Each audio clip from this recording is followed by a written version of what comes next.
don't forget to subscribe my channel. Hang Duk Mana.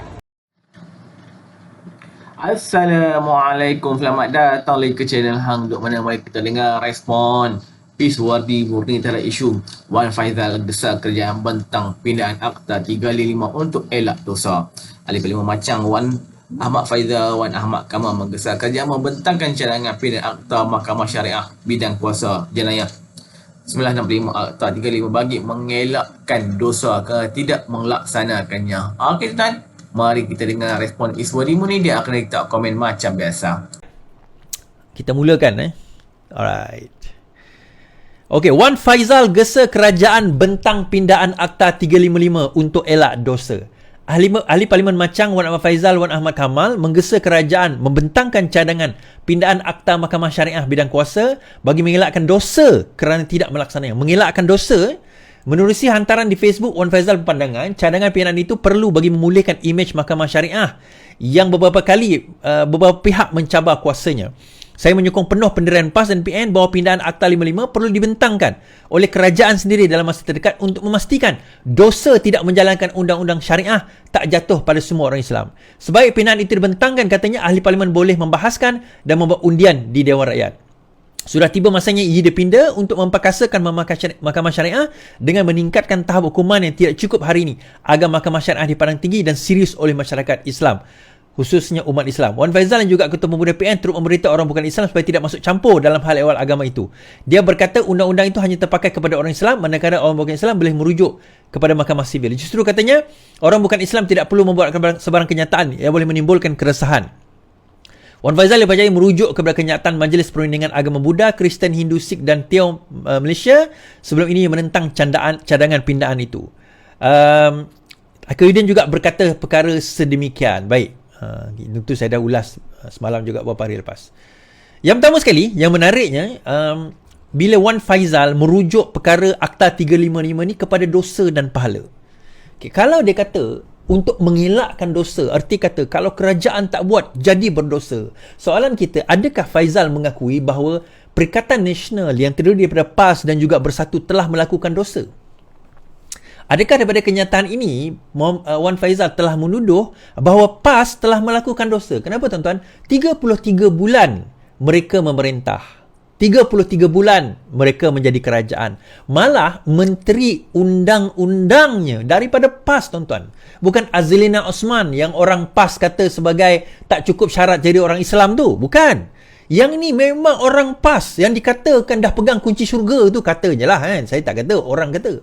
Kan? Kenapa dalam tempoh 33 bulan langsung tidak menyentuh Akta 355, langsung tidak ada pindaan, langsung tidak ada perbincangan? Jadi soalan kita, adakah dia, iaitu mereka, telah melakukan dosa dalam keadaan tersebut? Itu persoalan yang kita nak timbulkan. So daripada sini kita nampak sebenarnya dia nak kata elakkan dosa. Baik. Tapi yang dia nak kenakan kerajaan, dia tak ada modal kan. Rupanya kerajaan sekarang dah pun nak perkasakan Akta 355, tuan-tuan. Yang PAS gagal buat, yang kerajaan sebelum PN pun gagal buat, yang konon berdegar-degar cerita pasal Islam tak berjaya buat, tetapi kerajaan Madani ini buat, tuan-tuan. So dia kata nak elakkan dosa, dah dibuat. In the pipeline, nak elakkan dosa benda. Kalau benda itu berdosa, maka kamulah yang paling berdosa. Kamu langsung tak berbincang, tak membincangkan, tak edit, tak ada langsung perbincangan dengan RU355 ni kalau nak cerita dosa. Namun begitu berita baik Wan Faizal, ini tak berdosa. Okay, saya pecah rahsia hari ini. Akta 355 adalah salah satu akta macam akta-akta lain. Tidak ada dalam undang-undang, tidak ada dalam hukum Islam mengatakan wajib kita mengadakan undang-undang syariah Islam. Tak ada. Maksudnya dalam Islam tak ada undang-undang lah. Jangan kata benda yang aku tak kata. Saya kata dalam undang-undang Islam, dalam hukum syariah Islam, tidak wujud perkataan undang-undang syariah Islam. Di dalam Islam kita wujud undang-undang. Dia tak ada syariah, tak ada syariah. Dia ada syariah, tak ada yang tak ada syariah. Tak ada, tak wujud perkataan itu. Apa saja undang-undang yang tidak bercanggah dengan Al-Quran dan As-Sunnah, maka itulah undang-undang Islam. Be it undang-undang syariah, be it undang-undang sivil. Itu kita kena faham. Adakah hukuman apa orang kata, kalau langgar lampu merah itu kena denda, itu tidak syariah? Apakah undang-undang menghukum orang yang minum ketum itu tidak syariah? Apakah undang-undang kalau sekiranya orang itu melakukan kesalahan yang tak ada pun disebut dalam undang-undang Islam itu dikatakan bercanggah dengan syariah? Semua itu tidak dikatakan bercanggah dengan syariah. Melanggar lampu merah tidak bercanggah dengan syariah. Membuat undang-undang kalau katakanlah penjara juga tidak bercanggah dengan syariah. Buang daerah pun tidak bercanggah dengan syariah. Semua ini tidak bercanggah dengan syariah. Therefore, ia adalah syariah compliance. Kenapa? Sebab dalam Islam ni kita ada satu konsep yang sangat unik. Konsep Islam ni, saya tak nak cakap agama lain, tapi saya bercakap dalam konteks Islam. Islam ada satu konsep. Semua perkara, apa saja perkara selain dari ibadah dan juga akidah, ibadah khusus dan akidah itu tolak tepi, itu cerita lain.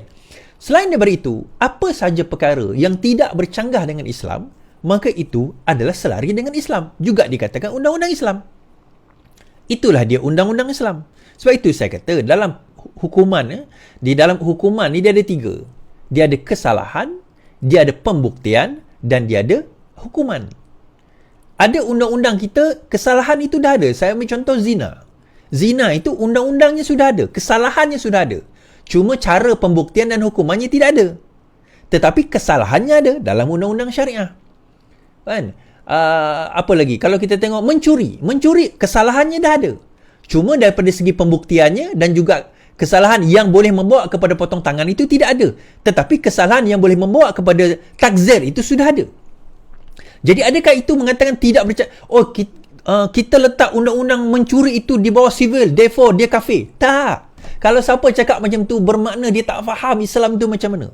Dia letaklah dalam sivil ke dalam undang-undang syariah ke dalam apa sekalipun, selagi undang-undang itu ada di situ, maka itulah syariah compliance. Tak percaya?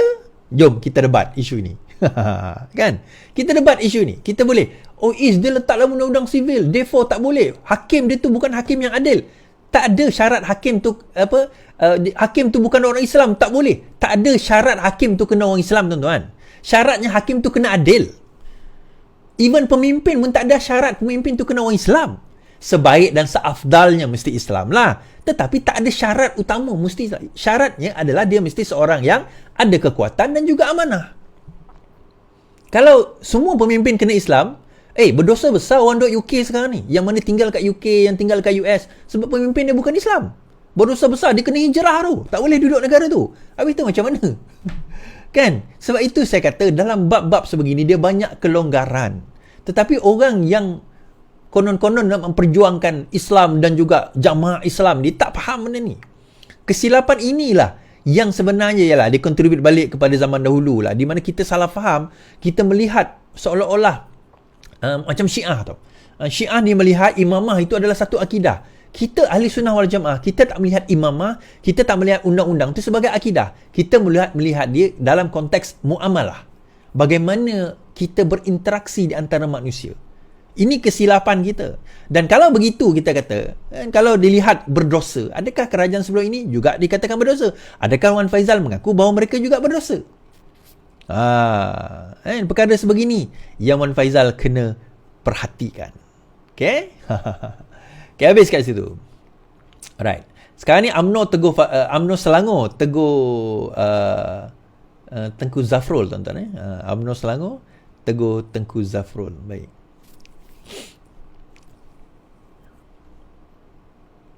UMNO Selangor, Tengku Zafrul perlu berhenti buat kenyataan aibkan diri sendiri. Ketua Penerangan UMNO Muhammad Zain menyifatkan Tengku Zafrul sebagai terasing dan ketinggalan maklumat berhubung gerakan politik negara. Justru Muhammad Zaidi berkata Tengku Zafrul perlu berhenti membuat kenyataan yang boleh mengaibkan dirinya sendiri serta mengelirukan ramai pihak, terutama ahli UMNO. Sebaliknya, sebagai pemimpin parti, lebih baik dia menyertai usaha mengukuhkan parti bersama kepimpinan Selangor dan pusat daripada hanya menikmati hasil jerih-perih perjuangan dilakukan ahli UMNO yang ikhlas kepada parti walaupun mereka tidak memegang jawatan tinggi. Pada 1 hari bulan April lalu, Tengku Zafrul mengumumkan pelaksana jawatan sebagai Bendahari UMNO Selangor dengan menyifatkan perancangan kebangkitan UMNO di negeri itu hambar dan tidak sehaluan dengan parti pusat. Ini adalah kenyataan beliau. Tidak sehaluan tema pusat, Zafrul letak jawatan. Ketua UMNO bahagian Kota Raja Tengku Zafrul mengumumkan peletakan jawatan sebagai bendahari UMNO. Dalam satu hantaran di Facebook, Menteri Pelaburan, Perdagangan dan Industri itu berkata, ini kerana dia melihat perancangan dan kebangkitan parti itu sebagai hambar dan tidak sehaluan dengan tema di UMNO Pusat. Zafrul berkata, Selangor adalah negeri yang amat penting. Untuk mana-mana parti politik bertapak, strategi ampuh sepatutnya dirangka, lebih-lebih lagi selepas keputusan pilihan raya negeri tahun lalu. Ini Zafrul punya kenyataan. Sewaktu saya dipilih sebagai MKT UMNO dari Selangor dan dilantik bendahari UMNO Selangor lebih setahun dulu, saya telah meletak satu matlamat iaitu menyumbang kepada kebangkitan UMNO. Selangor ialah negeri amat penting. Okay. Ia sewajarnya menjadi tanda jelas bahawa suatu perubahan perlu dilaksanakan dengan segera. Antara lain, tawaran kepada pengundi Selangor harus dibina dengan lengkap, diuji dan disemak dengan pemegang taruh. Kerjasama dengan parti lain mesti diperkuat, bukannya dilemah atas angan-angan bahawa masalah UMNO terletak pada hubungannya dengan parti lain. Apatah lagi sekarang hubungan itu sudah wujud di peringkat pusat. Zafrul berkata begitu banyak bergantung kepada sikap dan pendekatan kepimpinan UMNO. Saya melihat sendiri bagaimana Presiden UMNO, Kepimpinan Nasional tidak henti merangka jalan kebangkitan parti di peringkat pusat. Namun sejauh mana hebat perancangan pusat yang melaksanakan ada di negeri dan ke bawah. Saya tak mampu mengulas buat negeri lain, tetapi untuk negeri saya Selangor, pelaksanaan itu hambar, malah ketika tidak sehaluan dengan tema di pusat. Lebih baik saya mengosongkan jawatan untuk diisi orang yang boleh menyumbang dengan lebih efektif. Baik. Ini maklumat yang saya dapat dan orang UMNO boleh betulkan saya kalau saya salah lah. Antara kenapa Zafrul mengatakan tidak ada sehaluan dengan pusat? Sekarang ini UMNO dilihat berpecah kepada 3 kumpulan yang besar. Satu yang menyokong Zahid Hamidi, satu yang menyokong Datuk Seri Najib Tun Razak dan melihat bahawa Zahid bersekongkol dengan Anwar Ibrahim untuk tidak membebaskan Datuk Najib Tun Razak, dan yang ketiga yang mahu bersama dengan Hishamuddin, yang mahu bersama dengan tim yang anti Zahid untuk bekerjasama dengan UMNO, dengan PAS, dengan Perikatan Nasional dan anti kepada DAP.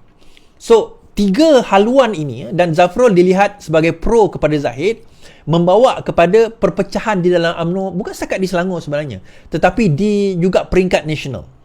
Di peringkat nasional juga terlihat. Tolak tepi Sabah, Sabah dia ada keunikan dia sendiri. Now, di dalam social media sendiri, gerakan untuk membebaskan Datuk Seri Najib masih lagi prevalent, masih lagi kuat dan masih lagi kukuh. Saya tak kata bagus, saya kata tidak. Malah ada baru-baru ni saya tengok dalam satu TikTok, gerakan menyalahkan Datuk Seri Anwar Ibrahim. Dia tulis kat situ, Anwar tidak akan bebaskan Datuk Seri Najib Razak. Itu dia punya kempen. Anwar tidak akan bebaskan. Jadi bila dia kata Anwar, dia akan masukkan sekali Zahid Hamidi. Kerana bagi UMNO yang grup ini mengatakan bahawa the only way UMNO boleh bangkit dan menang dalam pilihan raya apabila Datuk Nasri Najib bangkit, keluar dan memimpin mereka. That is the only way. Dan of course mereka percaya Najib tak bersalah lah. That's another point, another story.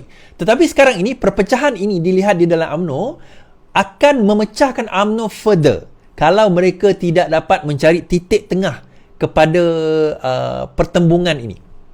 Yang mana nak bersama dengan Perikatan Nasional, dia terus nak bersama dengan Perikatan Nasional. Yang mana nak bersama dengan Datuk Seri Najib, mereka terus tak nak bersama dengan Zahid ataupun Anwar Ibrahim. Yang mana nak dengan PN, tak nak pula dengan Zahid dan juga DAP.